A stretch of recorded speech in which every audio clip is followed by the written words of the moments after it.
अजितदादांच्या मृत्यूपासून राष्ट्रवादीमध्ये अंतर्गत वाद हे सातत्यानं सुरू आहेत. त्यामध्ये सुद्धा पार्थ पवार आणि सुनील तटकरे यांचा वाद काही आपल्यापासून आता लपून राहिलेला नाहीये. कारण पार्थ पवारांना आता राष्ट्रवादीवरती एक हाती होल्ड पाहिजे आणि दुसरीकडे सुनील तटकरे हे पक्षातले ज्येष्ठ नेते आहेत आणि त्यांना सुद्धा पक्षावर आपल्या अनुभवानुसार काम करावं असं वाटत असतं. मात्र त्यांच्या दोघांमधला वाद काही नवीन राहिलेला नाहीये आणि याच पार्श्वभूमीवर आता सुनील तटकरे यांनी पार्थ पवारांचे कान टोचलेत. राजकारणात यश मिळवायचं असेल तर सल्लागारांच्या भरोशावर राहायचं नाही, जनतेत मिसळून काम करावं लागेल असा थेट संदेश तटकरे यांनी दिलाय. नमस्कार, मी सारिका आणि तुम्ही पाहताय पॉलिटिकल महाराष्ट्र. राष्ट्रवादीत दादांच्या निधनानंतर सुरू झालेला अंतर्गत संघर्ष आता पुन्हा एकदा चव्हाट्यावर आलाय आणि यावेळी चर्चेच्या केंद्रस्थानी आहेत पार्थ पवार आणि सुनील तटकरे. पुन्हा एकदा एका बाजूला पार्थ पवार आणि सुनेत्रा पवार यांची राजकीय रणनीतिकार प्रशांत किशोर यांच्यासोबत बैठक होते, तर दुसऱ्या बाजूला त्याच प्रशांत किशोर यांच्या भूमिकेवर सुनील तटकरे थेट सवाल उपस्थित करतात. एवढंच नाही तर मला प्रदेशाध्यक्ष पदावरून हटवण्याचा सल्ला प्रशांत किशोर देतील असं मला वाटत नाही असं म्हणत तटकरे यांनी त्या चर्चांना उत्तर दिले. पण तटकरेंचं पुढचं वक्तव्य आणखी महत्वाचं आहे. ते म्हणतात, मी 1984 पासून राजकारणात आहे, मला कधी सल्लागाराची गरजच वाटली नाही. आता तटकरेंनी हे विधान प्रशांत किशोर यांच्या संदर्भात केलं असलं तरी राजकीय वर्तुळात याचा दुसरा अर्थ सुद्धा काढला जातोय. कारण पक्षात नव्या राजकीय रणनीती, सल्लागार आणि नव्या नेतृत्वाच्या हालचालींच्या चर्चा सुरू असताना तटकरे यांनी थेट मैदानात काम करण्याचं महत्त्व अधोरेखित केलंय आणि त्यामुळेच प्रश्न उपस्थित होतोय, हा फक्त प्रशांत किशोर यांना दिलेला संदेश आहे की पार्थ पवारांनाही तटकरेंनी यातून कान टोचले आहेत. दादांच्या निधनानंतर राष्ट्रवादीत नेतृत्वाचा प्रश्न आधीच चर्चेत आहे. पार्थ पवार पक्षाच्या राजकारणात सक्रिय होताना दिसतायत, तर सुनील तटकरे हे ज्येष्ठ नेते आणि प्रदेशाध्यक्ष म्हणून पक्षाची संघटनात्मक धुरा सांभाळतायत. त्यामुळे पक्षाची पुढची दिशा कोण ठरवणार, पक्षाच्या रणनीतीवर कोणाचं वर्चस्व राहणार आणि निर्णय प्रक्रियेत कोणाची भूमिका मोठी असणार यावरून पडद्यामागे राजकारण सुरू असल्याच्या चर्चा सातत्यानं आपल्या समोर येतात. याच पार्श्वभूमीवर प्रशांत किशोर यांचं नाव पुढे आलं. प्रशांत किशोर हे राष्ट्रवादीसाठी काम करत आहेत का, राजकीय सल्लागार म्हणून त्यांची नियुक्ती झाली आहे का, आणि सर्वात महत्त्वाचं म्हणजे सुनील तटकरे यांना प्रदेशाध्यक्ष पदावरून हटवण्याचा सल्ला त्यांनी दिलाय का, या सगळ्या चर्चांवर आता स्वतः सुनील तटकरे यांनी उत्तर दिले.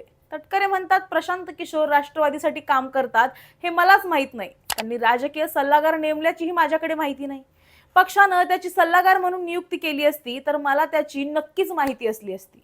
म्हणजेच तटकरे यांनी प्रशांत किशोर आणि राष्ट्रवादी यांच्यातील अधिकृत संबंधावरच प्रश्नचिन्ह उपस्थित केलंय. पण खरी टोचणारी पुढची गोष्ट येते. प्रदेशाध्यक्ष पदावरून मला हटवण्याचा प्रशांत किशोर यांनी सल्ला दिला असेल असं मला वाटत नाही असं तटकरे म्हणालेत. हे वक्तव्य वरवर पाहता प्रशांत किशोर यांच्या चर्चेवरचं स्पष्टीकरण वाटू शकतं, पण राजकारणात शब्दांपेक्षा त्यामागचा संदेश महत्वाचा असतो आणि म्हणूनच तटकरे यांच्या या वक्तव्याकडे आता वेगळ्याच नजरेनं पाहिलं जातंय. कारण शुक्रवारी सुनेत्रा पवार आणि पार्थ पवार यांनी प्रशांत किशोर यांची भेट घेतली. या बैठकीत तटकरे यांच्या कामकाजाबाबत नाराजी व्यक्त करण्यात आल्याच्या बातम्या समोर आल्या. तटकरे यांनी मात्र या बातम्या फेटाळून लावल्या आणि म्हणाले की प्रशांत किशोर यांची सुनेत्रा पवार यांच्यासोबतची भेट औपचारिक होती. याआधी सुद्धा प्रशांत किशोर यांच्या पक्ष नेतृत्वासोबत बैठका झाल्याच होत्या की, आणि त्या बैठकांना आपण उपस्थित होतो असं सुद्धा त्यांनी सांगितलं.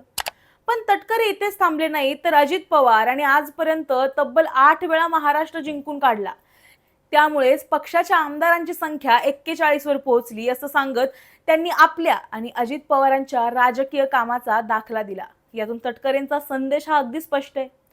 पक्ष उभा करण्यासाठी बाहेरून रणनीती आणण्यापेक्षा मैदानात उतरून जनतेसोबत काम करणं महत्वाचं आहे.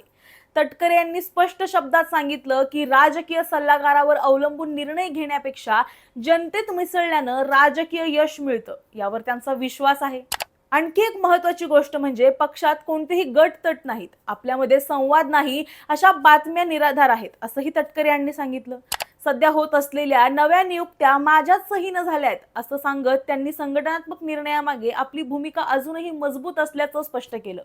म्हणजेच तटकरेंनी एकाच वेळी 2 संदेश दिले. एक म्हणजे पक्षात आपली भूमिका अजूनही महत्वाची आहे आणि दुसरा म्हणजे पक्षाचं राजकारण सल्लागारांच्या भरोशावर चालणार नाही. आता याचाच संबंध पार्थ पवारांशी जोडला जातोय, कारण पार्थ पवार आणि सुनेत्रा पवार यांच्या प्रशांत किशोर यांच्या सोबतच्या भेटीनंतर तटकरे यांनी ही भूमिका घेतली. त्यामुळे राजकीय वर्तुळात चर्चा आहे की तटकरेंनी नाव न घेता पार्थ पवारांचे कान टोचलेत का? मैदानात उतरून राजकारण करा, जनतेत मिसळा, सल्लागारावर अवलंबून राहू नका, हे संदेश नेमके कोणासाठी आहेत हा प्रश्न आता उपस्थित होतोय.